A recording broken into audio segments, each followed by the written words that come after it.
momento con Dios. Estamos estudiando siempre el primer sermón del apóstol Pedro que encontramos en Hechos capítulo 2, en el día del Pentecostés, cuando muchos varones se acercaron y empezaron a escuchar las maravillas que Dios había hecho en su propia lengua materna, porque cada uno de los que estaban ahí en el aposento alto hablaban en la lengua materna, empezaron a hablar en lengua según el Espíritu les daba que hablasen. Y luego Pedro se levantó y empezó a hablarles ya racionalmente lo que Dios tenía y a hablarles de quién había sido Jesucristo, el que había muerto, pero también había resucitado y ascendido para que creyeran en Él. Vamos a estudiar el día de hoy Hechos capítulo 2, versos 30 y 31. Dice así: pero siendo profeta y sabiendo que con juramento Dios le había jurado que de su descendencia, en cuanto a la carne, levantaría al Cristo para que se sentase en su trono, viéndolo antes habló de la resurrección de Cristo, que su alma no fue dejada en el Hades, ni su carne vio corrupción.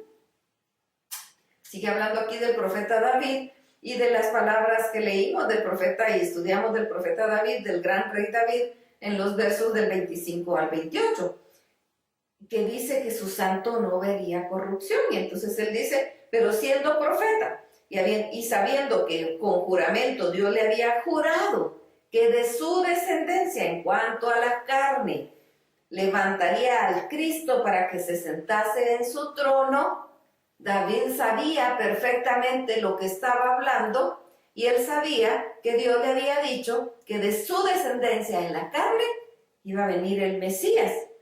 Y viéndolo antes, habló de la resurrección de Cristo, que su alma no fue dejada en el Hades, ni su carne vio corrupción. Él pudo verlo desde antes, que ese Mesías que Dios le estaba prometiendo, ese varón que Dios le estaba diciendo que iba a sentarse en su trono, y que iba a venir de su descendencia según la carne, era el Cristo prometido, era Dios mismo, que no iba a haber corrupción su muerte, su cuerpo. La muerte la pasó por amor a ti y a mí, no porque él hubiera pecado, porque la paga del pecado es muerte. Él se hizo maldición por nosotros. Él pagó el precio que nosotros teníamos que pagar, pero su cuerpo no iba a haber corrupción, porque Él es santo. Y así que David viene y escribe, porque él era profeta. Y escribe, dice, viéndolo antes, habló de la resurrección de Cristo, que su alma no fue dejada en el Hades, ni su carne vio corrupción. Y esto era algo del manejo público del pueblo judío. De repente surge por ahí, por el periodo intertestamentario, un grupo que no creía en la resurrección, la secta de los saduceos. Pero ellos tenían total falta de credibilidad y estaban en el error. Nosotros creemos en la resurrección porque Cristo resucitó y porque Él vive, nosotros viviremos. Pero para David y para su generación esto era futuro, para nosotros es pasado. Cristo ya vino. ¿Y dónde está su sepulcro? ¿Dónde está su cuerpo? Su cuerpo no vio corrupción. No se deshizo como se deshace el cuerpo de cualquiera. No se pudrió su carne ni se lo comieron los gusanos. Fue levantado con poder y gloria de la tumba. Venció la muerte con poder. Esto es glorioso, esto es maravilloso. Y lo creemos por fe. Lo creemos porque la palabra lo dice, entonces lo creemos. Eso se llama fe, creer lo que no vimos. Así dice la palabra, eso es la fe. Así que nuestra fe está puesta en Dios y Él es poderoso para hacer lo que Él quiera.